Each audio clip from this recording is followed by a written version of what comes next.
안녕하십니까. 자, 이번 기출 백선 특강 담당을 하고 있는 세법의 임기원이라고 합니다. 여러분들 기출 문제라는 것은 굉장히 중요한 부분이거든요. 매년 출제되는 문제들이 기존에 나왔었던 기출 문제가 반복돼서 나오는 경우가 되게 많아요. 여러분 잘 아시다시피 우리 시험 문제는 기본적으로 60점만 맞으면 되잖아요. 근데 새로운 문제가 형성이 돼서 나온다기보다는 벌써 30회가 넘어갔기 때문에 기존에 나와 있던 문제들의 유형이 약간씩 변형돼서 나오는 형태들이 대부분입니다. 물론 세법은 개정된 내용들이 좀 많기 때문에 개정된 부분들이 좀 출제가 돼서 새로운 문제들이 나오긴 하지만 그게 실제 시험에서 많이 반영되지는 않아요. 그러다 보니까 기출 문제만 열심히 돌려서 여러분들께서 지문 연습을 좀 많이 해주시면 실제 시험 볼 때 엄청나게 도움이 많이 돼요. 그러니까 여러분들 기출문제를 반복을 해서 문제의 유형 그리고 자주 틀리게 내는 부분들 이러한 부분들에 대해서 포인트를 잡는 연습을 좀 많이 해주시길 부탁드릴게요. 자, 그래서 이번 특강은 상세한 설명을 드린다기보다는 기출문제에서 어떤 부분에 대해서 어떤 식으로 틀리게 내고 그러한 부분을 어떻게 장난을 치는지 이러한 것들에 대해서 좀 간단하게 한번 정리를 해보는 시간을 갖도록 하겠습니다. 자, 그러면 보죠. 최근 지금 이 기출문제는 최근 5개년도를 중심으로 해서 중요한 부분들 그리고 자주 나왔었던 지문들 위주로 구성을 했고 좀 부족한 부분들에 대해서는 옛날 문제들 좀 좋은 문제들만 갖다가 나눴기 때문에 여러분들께서 요 백선만 계속 반복해서 보신다고 하더라도 세법 16문제 중에서 10문제 이상은 충분히 맞출 수 있다라고 장담합니다. 아시겠죠? 자, 그럼 보죠. 자, 1번부터 한번 보도록 하겠습니다. 자, 1번 보시면 물납과 분할납부가 가능한 것을 모두 골라라. 자, 우리 그 박스 형태 문제가 있죠? 박스 형태 문제는 되게 편한 게 뭐냐면 내가 확실하게 알고 있는 것만 체크를 하게 되면 답을 찾는데 굉장히 수월해져요. 자, 일단 보죠. 물납과 분할납부가 둘 다 가능한 거래요. 가능. 포인트가 되는 단어는 꼭 동그라미 치고 가셔야 돼요. 그러면 여러분들 물납하고 분할납부를 딱 생각해 봤을 때 기본적으로 보시게 되면 분할납부가 되는 게 요 정도 있다면 그 안에 물납이 되는 게 들어가 있어요. 그러면은 결국 분할납부하고 물납이 다 되는 거 찾아라. 물납되는 거 찾아라 이야기예요. 그러면 우리 물납되는 게 두 개밖에 없잖아요. 지방세에서 재산세, 국세에서 상속세. 자, 쭉 보니까 재산세라는 단어가 나와 있는 거 이거 하나밖에 없죠? 그러니까 답은 리을번 하나죠. 네, 그래서 답은 3번이겠죠. 자, 그 다음에 2번 보죠. 자, 우리가 단계별로 내는 세금들에 대해서 문제가 나올 때 이런 형태의 문제가 자주 나와요. 그래서 취득 단계에서 부담할 수 있는 세금을 모두 골라라. 그러면 역시 이것도 박스 형태 문제죠. 그러면 뭐부터 버리셔야 되느냐면 취득 단계 아닌 것부터 버리시면 돼요. 자, 보죠. 기업번. 재산세는 취득 단계 아니죠. 그러면 1번부터 5번 중에 기업번 들어가 있는 거 일단 버리고 가자고요. 그러면 답은 4번 아니면 5번 중에 답이 나올 건데 4번, 5번의 공통점을 보니까 니은하고 미음이 공통점이네요. 그러면 우리는 니은하고 디귿만 보면 되죠. 그래서 니은번을 봤더니 농어촌 특별세네요. 농어촌 특별세는 취득, 보유, 양도 다 나오는 세금입니다. 그러니까 얘는 당연히 취득 단계에서 나오고 이걸 모른다고 하더라도 종합부동산세는 당연히 보유 단계에서만 나오죠. 그러면 디귿번 들어가 있는 거 버려야죠. 그 답은 4번이 되겠죠. 그러니까 전체적으로 내용을 알면 좋겠지만 모른다고 하더라도 문제 푸는 데는 크게 지장이 없다라는 이야기예요. 참고로 재산세는 보유 단계에서만 나오고 농어촌 특별세는 취득, 보유, 양도 다 나오죠. 종합부동산세도 보유 단계에서만 나오고요. 지방교육세는 취득하고 보유 단계에서 두 군데에서 나오죠. 인지세는 취득 단계하고 양도 단계에서만 나옵니다. 자, 3번 보죠. 비슷한 문제인데 자, 이번에는 보유 단계에서 부담할 수 있는 세금은 몇 개인가 이렇게 문제를 냈네요. 자, 요게 이제 제일 좀 힘든 문제 중에 하나죠. 차라리 아까 전 문제처럼 찾아라, 옳게 묶인 걸 찾아라, 틀리게 묶인 걸 찾아라 이런 문제들이 훨씬 쉬운데 개수 물어보는 문제는 어차피 다 봐야 돼요. 자, 그래서 보죠. 보유 단계를 물어봤는데 농어촌 특별세, 취득, 보유, 양도 다 나오죠. 그 다음에 지방교육세는요. 취득과 보유 단계에서만 나오죠. 지방소득세, 자, 소득세는 보유와 양도 단계에서 나오죠. 임대를 통해서 나오는 소득이 있고 양도를 통해서 나오는 소득이 있으니까 지역자원시설세는 어디에 따라 붙어요? 그렇죠. 재산세에 따라 붙죠. 그러니까 보유 단계에서만 나오죠. 자, 그러면 보유 단계를 물어봤으니까 4개 다 들어가네요. 답은 5번이 되겠죠. 자, 그 다음에 4번 문제. 작년에 출제됐던 문제였는데 용어에 대한 문제도 여러분들이 좀 알고 계시는 게 좋아요. 그래서 용어의 정의에 대한 내용으로 틀린 것은 이렇게 문제를 냈네요. 자, 1번 보죠. 1번 봤더니 보통징수란 이렇게 나왔네요. 여러분들 보통징수가 나오면 무조건 무슨 글자가 나와야 돼요? 그렇죠.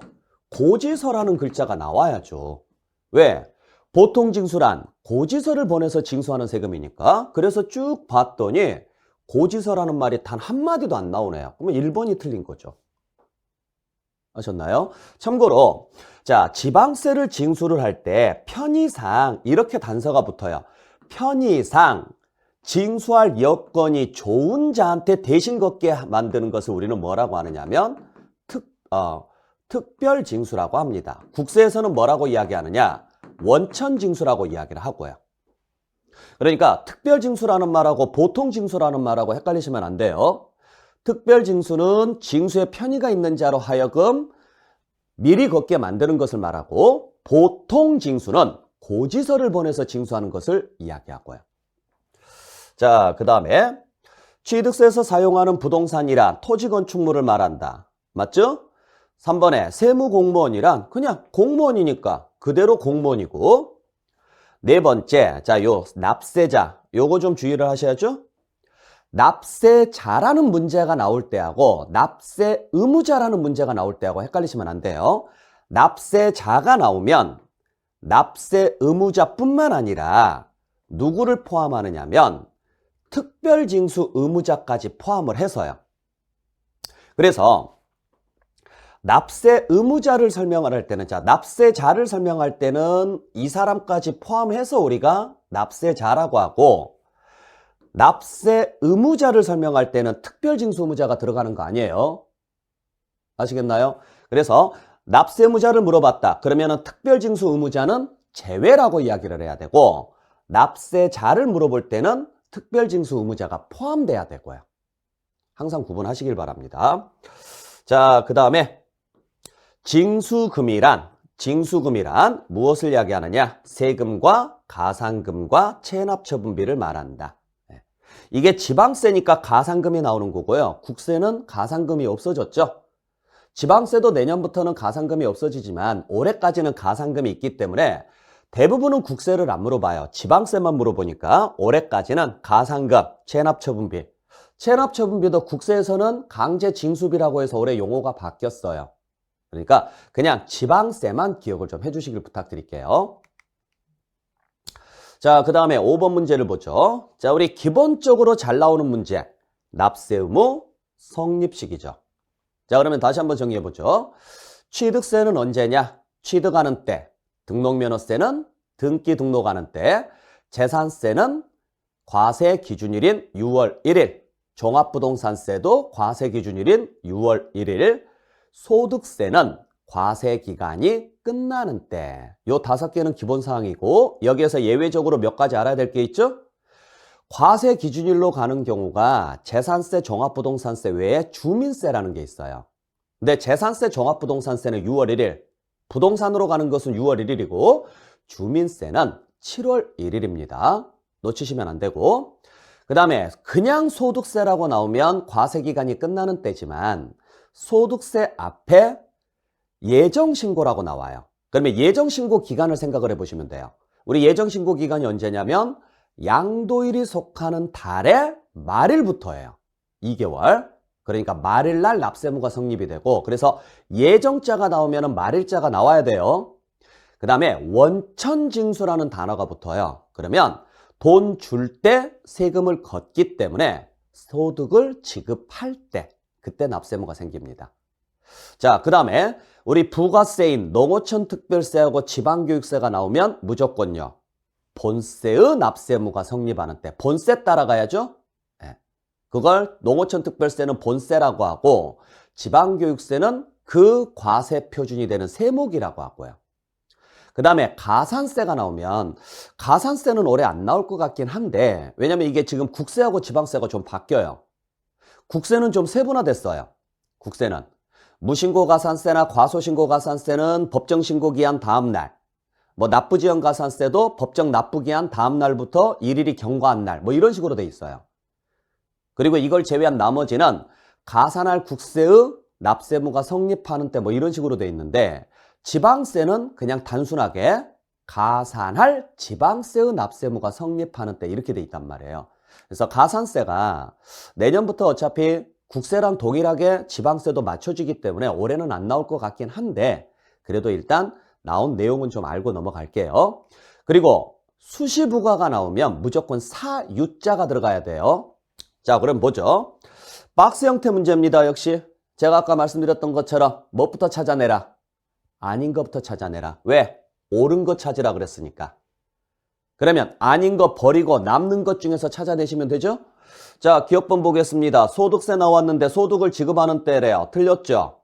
그냥 소득세는 기간이 끝나는 때라고 나와야죠. 만약에 앞에가 원천징수라고 나왔으면 맞는 문장이에요. 근데 그냥 소득세는 기간별로 계산해야 돼요. 그러면은 역시 기업번 들어가 있는 거 다 버리겠습니다. 자, 버리면 답은 3번 아니면 4번 중에 나오겠죠. 근데 3번, 4번 봤더니 공통점이 니을, 미음이에요. 그럼 우리가 알아야 될 것은 니은하고 디귿만 보면 되는데 자, 디귿번에 봤더니 재산세네요. 과세기준일. 맞죠? 그럼 답은 4번이겠죠. 물론 니은번도 알면 좋겠지만 니은번 모른다고 하더라도 상관은 없다는 이야기예요. 기본적으로 재산세는 알고 계실 거니까. 참고로 자, 농어촌 특별세는 부가세죠. 부가세는요. 본세의 납세무가 성립하는 때 이렇게 가야죠. 본세의 납세무가 성립하는 때 이런 식으로. 그 다음에 재산세는 과세기준일 정확히 표현하면 6월 1일이라고 해야 되고 자, 지방교육세도 부가세입니다. 그러니까 본세, 그 본세를 여기서는 뭐라고 하느냐면 그 세목이라 그래요. 그 세목의 납세무가 성립하는 때. 그 다음에 미음번은 수시부가가 나왔으니까 이 글자 사유자가 있는지 없는지 꼭 확인하시고요. 네, 요것만 보시면 돼요. 자, 6번 문제 역시 납세무 성립 시기에 대한 문제입니다. 옳은 거 찾으라 그랬네요. 자, 1번 봤더니 주민세 나왔습니다. 자, 유일하게 주민세만 몇 월로 가요? 7월 1일. 꼭 기억하셔야 돼요. 그냥 주민세 나오면 7월 1일입니다. 재산세나 종합부동산세는 6월 1일이고요. 그러면 옳은 거 찾으라고 그랬으니까 답은 1번이 되겠죠. 그죠? 그러면 2번부터는 볼 필요가 없는데 없잖아요. 그러니까 실제 시험에서는 아는 단어가 나왔을 때는 그거부터 보는 거예요. 모르는 단어를 일일이 볼 필요는 없어요. 자, 참고로 2번 봤더니 소득세 나왔습니다. 여러분들 소득세 나오면은요. 그냥 기간이 끝나는 때예요. 소득세는 그게 지방소득세든 뭐든 신경 쓰지 마시고요. 그 다음에 지방교육세는 부가세니까 누구 따라가야 돼요? 본세 따라가야죠? 그래서 본세를 봤더니 재산세 부과됐대요. 그러면 6월 1일이 돼야죠. 재산세 붙었으면 재산세 따라가는 거고 취득세 붙었으면 취득세 따라가는 거고요. 그 다음에 자, 소득세 나왔는데 중간에 중간 예납한다고 나왔어요. 그러면 중간 예납이니까 12월 31일은 아니겠죠. 며칠인지는 모르겠지만 그렇잖아요. 일반적으로 소득세는 1년 단위로 계산하는데 얘는 중간에 끊었대요. 그러면은 뭐 중간에 7월 1일이 될 수도 있고 8월 1일이 될 수도 있고 뭐 이럴 수도 있겠죠. 뭐 10월 1일이 될 수도 있고요. 하여간 중간에 끊었으니까 얘는 아니겠구나 이런 생각하시면 돼요. 그 다음에 5번에 자동차세가 나왔는데 자동차세는 우리 시험 범위가 아니죠. 그러니까 이런 문제를 냈다라는 이야기는 무슨 이야기냐면 아, 이건 답이 아니다. 항상 문제 풀 때 그런 생각해야 돼요. 부동산과 관련 없는 게 나왔어? 그러면 아, 얘는 답이 아니겠구나. 그러면 분명히 내가 아는 범위 내에서 나오겠구나. 그런 생각을 좀 하셔야 돼요. 아시겠죠? 자, 그 다음에 7번 문제 보죠. 역시 박스 형태 문제네요. 굉장히 좋은 문제죠? 우리한테 편한 문제. 아까도 말씀드렸다시피 아닌 것부터 버리고 가자. 그러면 남는 것 중에서 답을 찾아야 되니까. 자, 그래서 봤더니 뭘 물어봤느냐면 여기서 제일 많이 실수하신 분들이 뭐냐면 요것만 보신 분들이 제일 많이 실수해요. 자, 결정입니다. 결정이니까 취득세는 신고, 등록면허세 신고, 재산세 결정, 종합부동산세 결정. 종합부동산세, 재산세 나왔네? 니은 디귿 해서 답을 4번으로 가신 분이 계세요.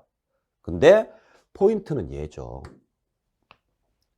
그래서 항상 제일 먼저 여러분들 그 세목을 찾아라 뭐 이런 거 있거든요.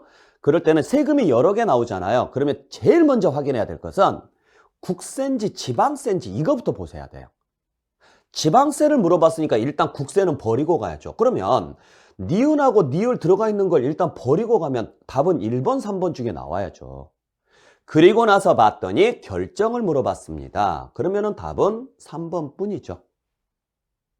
아셨죠? 문제 푸는 요령을 정확하게 알고 들어오셔야 돼요.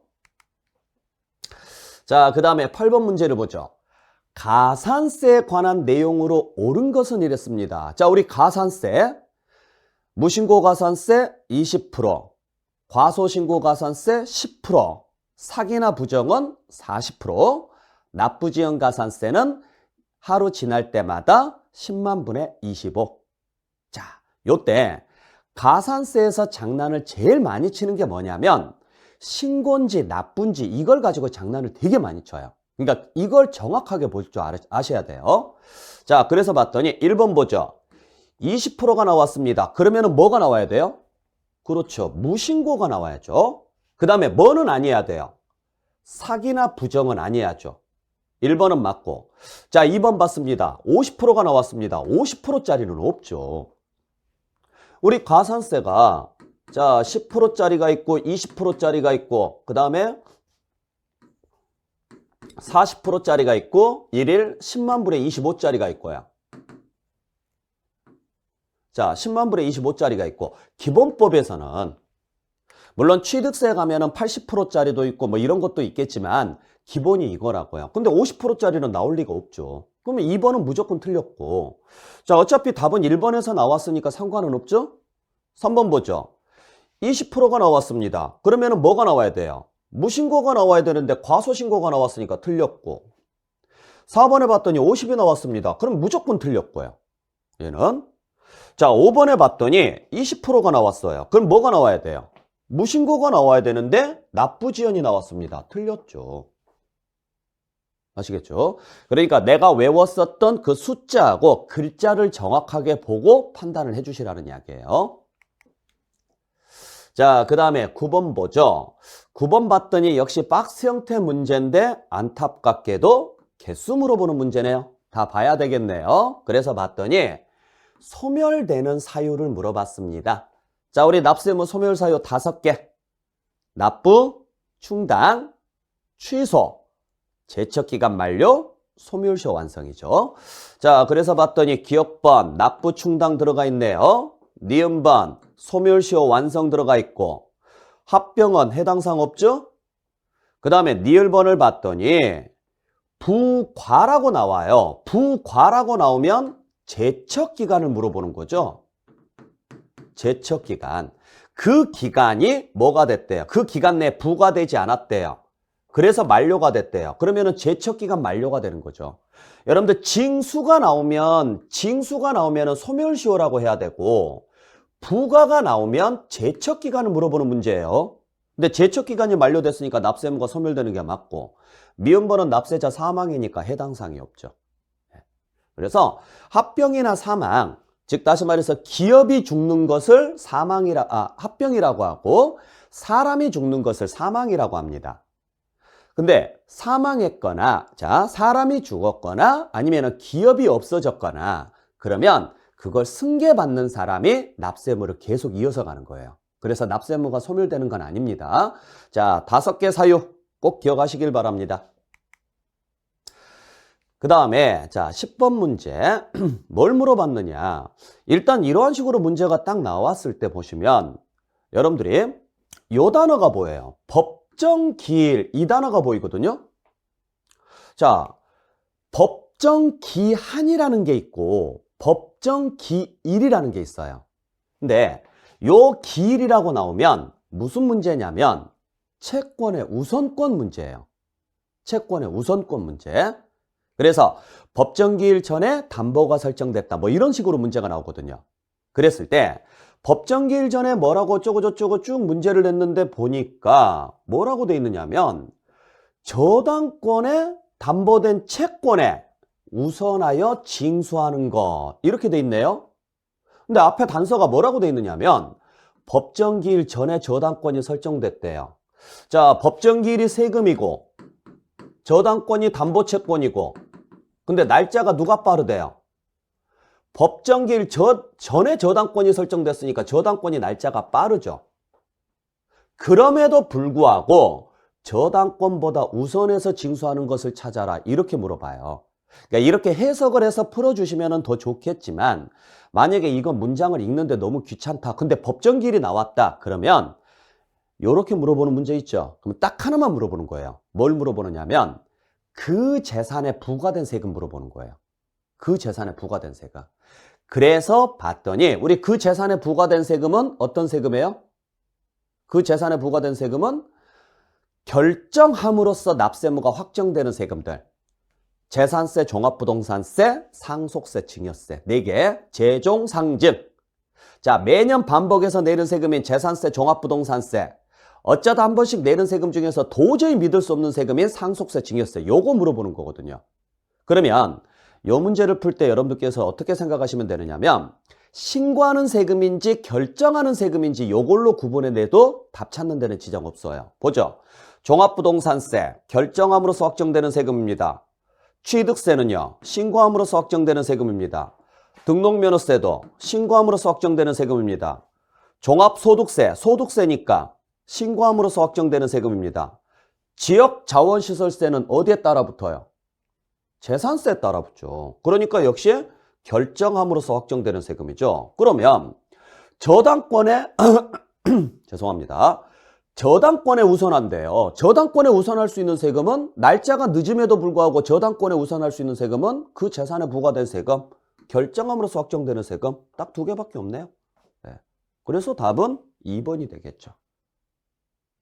아셨죠? 자, 그 다음에 11번 문제 봤더니 종합문제네요. 대충 봐도 부과, 징수, 불복에 관한 설명으로 옳은 것은 이렇게 나와 있죠. 자, 그래서 보죠. 자, 여러분들 이러한 식의 문제가 나오면 저는 그래요. 항상 문제 풀 때 어떻게 문제를 푸느냐면 결론부터 봐요. 결론부터. 제가 문제 푸는 스타일은 무조건 결론을 보고 나서 그 다음에 앞에 가서 원인을 찾거든요. 왜냐면 한국말이 영어랑은 어순이 다르죠. 영어는 결론을 먼저 이야기해요. 나 갈게. 너희 집에. 이런 식으로 가요. 근데 한국말은요. 나 너희 집에 갈게. 이렇게 가요. 그러니까 모든 결과가 마지막에 나와 있기 때문에 한국말 같은 경우는 마지막 말을 물어봤을 때 얘가 물어보고 싶은 게 무엇인지를 캐치를 할 수가 있어요. 그러면 시간적으로 조금 여유가 좀 생기겠죠.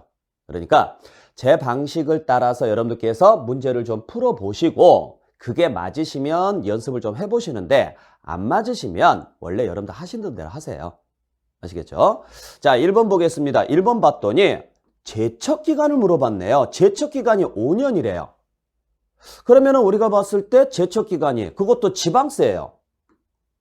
지방세는 5년, 7년, 10년 딱 3개뿐이거든요. 15년짜리는 상속세, 증여세에서 나오니까. 그러면은 7년이 무신고, 10년이 사기나 부정이에요. 그러면 무신고나 사기 부정만 안 나오면 돼요. 그래서 앞에 봤더니 신고서를 제출하지 않았대요. 무신고구나. 그러면 얘는 틀린 거죠. 7년짜리가 나와야죠. 무신고니까.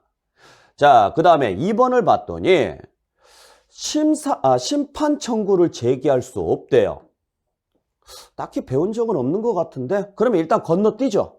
모르겠으니까 나중에 가서 다른 데에서 답이 있으면 그냥 그걸로 가시면 되고 없으면 그냥 얘로 답을 하시면 되니까 3번에 가죠. 3번에 갔더니 보통징수에 의한데요. 취득세는 틀렸죠? 취득세는요. 신고납부죠. 네. 자, 그러면은 3번도 틀렸고 4번을 봤더니 20%의 가산세가 나온대요. 아, 가산세 문제구나. 그러면 20%가 나오려면 첫 번째 무신고해야죠. 무신고. 두 번째는 사기나 부정이 아니야죠. 그래서 앞에 봤더니 납부하지 않았대요. 틀렸죠? 뭐 하지 않았다고 해야 돼요? 신고하지 않았다라고 해야죠. 납부하지 않았으면은 납부지연 가산세고 신고하지 않았을 때가 무신고 가산세고. 그 다음에 5번에 봤더니 징수금의 징수 순서를 물어봤네요. 자, 우리 징수금 할 때 징수 순서는요. 매각비용부터 가져가야죠. 그러니까 매각비용인 체납처분비가 1번이 되죠. 그 다음에 원금 가져가야죠. 원금, 세금 가져가야죠. 그 다음에 이자 가져가야죠. 순서 맞네요. 네. 자, 그래서 매각비용을 먼저 가져간다. 그리고 나서 원금 가져간다. 그 다음에 이자 가져간다. 우리 보통 영화 같은 데 보게 되면 돈을 빌려주고 돈을 받을 때 일부만 갚으면 뭐에서 먼저 까요? 원금에서 먼저 까요? 이자에서 먼저 까요? 그죠? 영화 같은 데서는 이자에서 먼저 까죠. 왜? 원금이 남아야 나중에 또 이자를 붙일 수가 있으니까. 근데 국가나 지자체가 국민을 상대로 이런 짓을 하면 안 되잖아요. 그래서 국가나 지자체는 원금에서 먼저 까요. 그래서 원금이 먼저 나와야 되고 이자가 마지막에 나오는 거죠. 그러면은 얘가 맞으니까 답은 5번이겠죠. 자, 그렇다면 참고로 2번은 우리가 불복이라는 것을 할 때 제일 먼저 하는 게 이의신청이에요. 관할관청에다가 그리고도 안 되면 그 윗사람한테 해요. 이걸 심사청구나 심판청구라 그래요. 그래도 안 되면 어디로 넘어가요? 법원으로 소송을 제기하죠. 그때 이의신청을 거치지 않고 심판청구를 제기할 수 있느냐? 이의신청은 자 보세요. 이의신청은 누구한테 하느냐면 나한테 직접적으로 처분을 했던 사람한테 가서 따지는 거거든요. 근데 그럴 수 있잖아요. 이 사람이 너무 꼴 보기가 싫은 거예요. 왜? 나한테 잘못된 처분을 했으니까 다시는 이 사람 얼굴을 보기가 싫은 거예요. 그러면 나 너 얼굴 보기 싫으니까 네 윗사람 나오라 그래. 그래서 그 윗사람한테 바로 넘어갈 수가 있죠. 그래서 이의신청을 거치지 않고 그 윗사람인 심판청구나 심사청구를 할 수 있습니다. 그래서 없다는 틀린 문장이 되죠. 자, 답은 5번이 됩니다. 자, 그 다음에 12번 문제를 보죠. 자, 12번 문제를 봤더니 채권의 관계에 대한 설명으로 틀린 것은 했습니다. 자, 1번 보니까 우선한대요. 그래서 쭉 보니까 담보가 나왔고 압류가 나왔네요. 자, 우리가 담보랑 압류랑 다투면 누가 우선이에요? 그렇죠. 담보가 우선이죠. 근데 압류에 관계되는 조세는 담보보다 우선한다? 압류는 담보보다 우선한다. 틀렸죠. 누가 우선이에요? 담보가 우선이죠. 담보가. 그래서 가장 우선순위가 되는 것은 담보, 그 다음은 압류, 그 다음은 교부청구 순서가. 자, 2번을 보죠. 2번을 봤더니 전세권보다 우선한대요. 뭐는? 쭉 봤더니 종합부동산세는, 자, 우리 종합부동산세는 그 재산에 부과된 세금이죠. 그 재산에 부과된 세금은 날짜에 관계없이 항상 담보보다 우선하죠. 그러니까 이건요, 맞는 문장이 되겠네요. 그래서 종합부동산세는 전세권보다 우선한다. 자, 3번에 보죠. 3번에 봤더니 저당권은 취득세 우선한대요. 자, 취득세는 신고하는 세금이죠? 신고하는 세금이니까 날짜를 다퉈봐야 되겠네요. 그래서 봤더니 취득세 신고서를 제출한 날 전에 저당권이 설정됐대요. 그럼 누가 우선이에요? 그렇죠. 저당권이 우선이죠. 그러니까 신고하는 세금은 담보랑 날짜를 다퉈야 되고 정부가 결정해주는 세금은 담보랑 날짜를 다툴 필요 없이 무조건 세금이 우선이에요. 그러니까 종합부동산세는 날짜 나오지도 않아요. 왜? 전세권에 우선하니까. 근데 취득세는 신고하는 세금이니까 날짜를 다퉈야 되는데 취득세 전에 저당권이 먼저 설정됐기 때문에 저당권이 우선해야죠. 그러면 저당권은 취득세 뭐 한다? 우선한다. 네. 맞죠? 자, 그 다음에 4번에 봤더니 국세 우선한대요. 세금보다 우선한대요. 무슨 비용은? 강제 집행 비용은 맞죠? 매각 비용은 모든 것에 우선합니다. 그 다음에 5번에 봤더니 저당권보다 우선한대요. 그래서 봤더니 재산세입니다. 자, 재산세면은 역시 결정함으로써 확정되는 세금이니까 그 재산에 부과된 세금이네요. 그 재산에 부과된 세금은 모든 채권, 담보채권보다 우선하죠. 네. 그래서 답은 1번이 되겠네요. 자, 그 다음에 이제 13번. 자, 이제 취득세로 넘어왔는데, 자, 13번 문제를 보시게 되면은, 우리 취득세 문제에서 자주 출제되는 형태 중에 하나, 유상취득으로 보지 않는 것은 이랬네요. 자, 유상이냐 무상이냐 물어봤을 때, 1번 보니까요, 공매 나왔네요. 공매면은 무조건 유상이죠? 2번 봤더니요, 파산선고네요. 파산선고면 경매로 봐야 되니까 유상거래 맞죠? 3번에 봤더니 별다른 말이 없는데 뭐가 보이느냐면 배우자가 보였어요. 그러면은 배우자나 직계존비속이 나오면 대가를 입증했는지 안 했는지 확인해야죠. 확인해 봤더니 대가를 지급한 사실이 증명됐대요. 그러면 유상 맞죠? 자, 여러분들 제가 1번하고 2번에 배우자나 직계존비속이 나왔는데도 이건 안 봤어요. 왜 안 보느냐? 공매나 파산은 누가 나와도 다 유상거래예요. 그러니까 요건 그냥 유상거래라고 보시면 돼요. 그 다음에 4번에 봤더니 자, 교환이 나왔습니다. 교환은 무조건 유상거래로 봐야죠. 그 거래 당사자가 배우자나 직계존비속이든 아니든 관계없이. 그래서 보시면 공매, 파산, 교환 요런 단어 나오잖아요. 그러면은 누구랑 거래했는지 보지도 마세요. 왜? 이건 무조건 유상거래니까. 근데 그런 말이 없다. 그러면은 누구랑 거래했는지를 봐야 되는데 이렇게 배우자나 직계존비속이 나왔으면 대가를 지급한 사실이 입증이 됐는지 없는지를 확인하시면 돼요. 자, 그 다음에 5번에 봤더니 무슨 단어가 보여요? 부담부 증여가 딱 나오네요. 자, 부담부 증여가 나오면 제일 먼저 확인해야 될 건 거래 당사자가 누구인지를 봐야죠. 왜? 배우자나 직계존비속이면 무조건 증여로 가요. 근데 배우자나 직계존비속이 아니면 채무액은 유상거래로 가고 채무를 제외한 나머지는요. 증여로 갑니다. 근데 봤더니 배우자나 직계존비속이라는 말은 없고 그래서 보니까 채무액에 상당하는 부분을 제외한 나머지래요. 제외한 나머지. 아, 채무 부분이 아니구나. 그러면 거래 당사자가 나올 필요가 없네요. 왜냐하면 배우자나 직계존비속이든 아니든 상관없이 채무 부분을 제외한 나머지는 다 뭐예요? 증여로 가니까. 네. 그래서 답은 5번이 되겠죠. 여기는 증여가 되겠죠. 네. 만약에 채무액이라고 했었으면 이 채무액에 해당하는 부분은요. 무슨 거래가 되는 거고 여기는 유상거래가 되고 근데 채무액에서 끝났으면 유상이었겠지만 채무를 제외한 나머지라 그랬으니까 증여에 해당한다라고 보셔야죠. 자, 그 다음에 14번 문제를 볼게요. 자, 14번 문제는 납세 의무자의 등에 대한 설명으로 옳은 것은 이랬습니다. 자, 1번 보니까 부가한대요. 그래서 보니까 부동산에 준하는 자산, 양식업권을 제외한 각종 권리, 양식업권이 들어가요, 안 들어가요? 들어가죠. 포함이라고 해야죠. 그래서 우리가 권리 중에는 뭐가 있었느냐면 광업권, 어업권, 양식업권, 회원권이 있었죠. 그죠? 잘 기억하실 거예요. 자, 1번은 틀렸고, 자, 2번에 봤더니 취득한 것으로 본대요. 누가? 주체구조부 취득자가.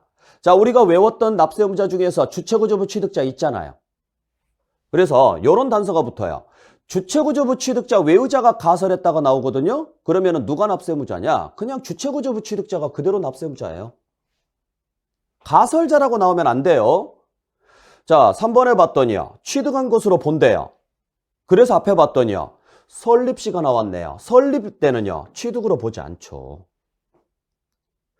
우리가 취득으로 보지 않는 케이스가 몇 가지 있습니다. 그죠? 차량 등을 원시 취득했을 때는 취득으로 보지 않는다. 법인 설립 시 주식을 취득을 해서 과점주주가 되면 취득으로 보지 않는다. 취득 후 등기하지 아니하고 60일 이내 계약이 해지하면 취득으로 보지 않는다. 이런 것들을 좀 기억을 하셔야죠. 그 다음에 4번에 봤더니 취득으로 보지 않는데요. 그래서 봤더니 뭐가 나왔어요? 지목 변경이 나왔네요. 자, 지목 변경이 취득이 되려면 단소조항 가액 증가가 나왔네요. 가액 증가가 나왔으니까 취득으로 본다라고 해야죠. 그죠? 자, 그 다음에 5번에 봤더니 취득한 것으로 보지 않는데요. 그것도 유상으로 보지 않는데, 유상으로. 그래서 봤더니 부담부증여가 나왔습니다. 근데 채무에게 상당하는 부분이래요. 자, 일단 배우자나 직계존비속여라는 말이 없으니까 일반 거래로 보시고 채무에게 상당하는 부분은요, 유상으로 본다라고 해야죠. 취득한 것으로 본다라고 해야죠. 네. 자, 그래서 옳은 건 2번이 되겠죠. 자, 제가 왜 이렇게 뒤에서부터 읽는지 아시겠죠? 지금 5번 같은 경우에 실수하시는 분들이 어떻게 실수하느냐면 부담부증여, 채무상당액, 유상이네? 맞네? 하고 넘어가요. 근데 끝에 가서 장난치잖아요. 그러니까 항상 맨 끝에 문장을 꼭 확인하고 들어가셔야 돼요. 왜냐하면 여기가 부정적인 단어가 나왔을 때는 주의를 많이 해야 돼요. 안 그러면 실수가 되게 많으니까. 자, 그 다음에 15번 문제를 보겠습니다. 자, 15번 봤더니 틀린 것은 했습니다. 자, 1번 봤더니 취득한 것으로 본대요. 그래서 봤더니 사실상 취득을 했대요. 뭘 하지는 않았는데 등기는 하지 않았대요. 자, 등기하지 않았어도 상관없죠. 취득은 등기 여부에 관계없이 사실상 취득했으면 무조건 취득으로 보죠. 자, 2번에 보죠. 2번에 봤더니요. 취득한 것으로 본대요. 조합원이. 자, 조합원 나왔으니까 앞에 가요. 조합원이 나와야죠. 맞고. 3번에 봤더니요. 취득으로 본대요. 그것도 유상 취득으로 본대요. 그래서 앞에 봤더니 뭐가 나왔느냐면 대가를 지급한 사실이 입증됐대요. 그러면 대가를 지급한 사실이 입증됐으면 유상으로 본다가 맞죠. 자, 4번을 봤더니요. 취득한 것으로 본대요. 그것도 무상취득으로 본대요. 무상취득으로. 자, 무상취득으로 본다 그랬습니다. 근데 보니까 뭐가 나왔어요? 교환이 나왔죠. 교환은 아까 무조건 무슨 취득? 유상취득이죠. 유상취득. 그 거래 당사자가 배우자나 직계존비속여도 상관없습니다. 자, 5번을 보죠. 취득한 것으로 뭐 한대요? 본답니다. 그것도 무슨 취득으로? 유상취득으로. 그래서 앞에 봤더니요. 공매 나왔네요. 공매 나왔으니까 유상취득이 맞고. 이런 식으로 문제를 풀어주시면 됩니다. 자, 그 다음에 16번 볼게요. 자, 16번 보니까 뭘 찾으라고 돼 있느냐면 모두 몇 개인가 개수인데 아닌 거 찾으래요. 뭐가 아닌 거 찾으라 그랬느냐? 과세되는 경우가 아닌 거. 그래서 봤더니 기억본에 보니까 무슨 단어가 보이세요? 설립시네요. 그러면 설립시에는 납세무가 없죠? 그러면 일단 기억본은 과세가 안 되는 거고. 그 다음에 니은번을 봤더니 최초로 과점주주가 됐대요. 자, 최초로 과점주주가 되면 지분 전체에 대해서 과세하죠. 지분 전체에 대해서. 그래서 최초가 되면 모두 뭐 한 걸로 본다? 취득한 걸로 봐서 과세하겠습니다. 이렇게 가는 거고. 그 다음에 디귿번에 봤더니 이미 과점주주가 됐대요. 자, 전에 과점주주가 됐었던 적이 있었습니다. 그러면 다시 과세가 되려면 증가했어야죠. 그래서 봤더니 증가됐대요. 증가됐으니까 얼마에 대해서? 그 증가분에 대해서요. 다시 과세가 이루어질 것이고요. 그 다음에 니을번에 봤더니요. 지분 비율의 변동이 없대요. 자, 지분 비율의 변동이 없으면 60%였던 사람이 다시 60%가 됐어요. 의미가 없죠. 그러면 과세 안 되겠죠. 자, 과세되지 않는 걸 찾아라. 그러면 2개네요. 네. 자, 그래서 특히 여러분들이 잘 보셔야 될 게 설립이라는 단어하고 최초라는 단어하고 헷갈리시면 안 돼요. 설립은 처음 오픈 멤버니까 과세 안 하는 거예요. 하지만 최초는 설립 시점이 아닌 최초라는 말만 나왔다는 이야기는 설립 시점이 아니라는 이야기예요. 설립 시점에 최초로 과점주주가 되면 설립이라고 해요. 근데 설립일 이후에 최초로 과점주주가 되면 그냥 최초라 그래요. 이 단어를 정확하게 구분해 주시고 이미 과점주주가 됐다라고 나오거나 아니면 과점주주였었다라고 나오면 전에 과점주주였었던 적이 한 번 있었다는 이야기거든요. 무조건 증가분에 대해서만. 그리고 그 특수관계인 내에서 서로 거래를 합니다. 주식 거래를 하는데 전체 특수관계인 전체 지분 비율의 변화가 없으면 과점주주는 납세무가 없어요. 왜냐하면 특수관계인 전체로 판단하기 때문에 그래요. 전체로. 꼭 기억을 하시길 바라요. 자, 그 다음에 17번 문제. 자, 틀린 거 찾으라 그랬는데 취득 시기를 물어봤네요. 취득 시기. 그래서 1번 보겠습니다. 자, 1번 봤더니 이렇게 중간에 문장이 끊기면 한번 끊어주고 가셔야 돼요. 그래서 앞에 거하고 뒤에 걸 따로따로 보셔야 돼요. 봤더니 사실상 연부금 지급일에 취득한 걸로 본대요. 자, 뭐 연부 나왔으니까 당연히요. 사실상 나오고 연부금 나오고 지급일 나왔으니까 맞죠.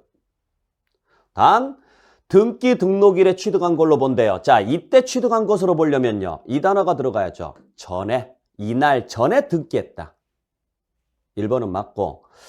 자, 2번을 봤더니 사용일에 취득한 걸로 본대요. 그래서 봤더니 뭐예요? 매립간척입니다. 자, 매립간척이면 뭘로 가야 돼요? 공사준공인가일로 가야죠. 근데 사용일이 나오려면 그 전에 뭐 했다? 사용했다. 맞는 이야기고. 자, 3번에 봤더니 사용 검사를 받은 날에 취득한 걸로 본대요. 자, 검사가 나오려면 앞에는요. 그렇죠. 주택법이 나와야죠. 검사가 나오면 주택법이 나오면 돼요. 그 다음에 4번에 봤더니 소유권 이전 고시일에 취득한 걸로 본대요. 그래서 앞에 봤더니 정비법이 나왔습니다. 여러분들 정비법 나오면 여기에 무조건 무슨 글자 들어가야 돼요? 다음 날짜 들어가야죠. 다음 날짜. 소유권 이전 고시하고 나서 그 다음 날에 소유권이 넘어가는 거니까. 그래서 정비법이 나오면 고시일의 다음 날이 나와야 되고 그냥 건축이 나오면 자 정리해 드릴게요. 그냥 건축이라고 나오면 사용 승인이 나와야 되고 주택법이라고 나오면 사용 검사라고 나와야 되고 정비법이라고 나오면 소유권 이전 고시일이 나와야 되는데 그 뒤에는 반드시 다음 날이 붙어야 돼요. 얘만. 자, 그래서 4번은 틀렸고 자, 5번에 봤더니 중간에 한번 끊어줘야 되겠네요. 그래서 봤더니 빠른 날로 간답니다. 봤더니 지목 변경입니다. 자, 지목 변경은 두 개가 나와야죠. 사실상 변경한 날과 공부상 변경한 날 중 빠른 날. 단 사용일로 가는 경우가 있죠. 어떨 때?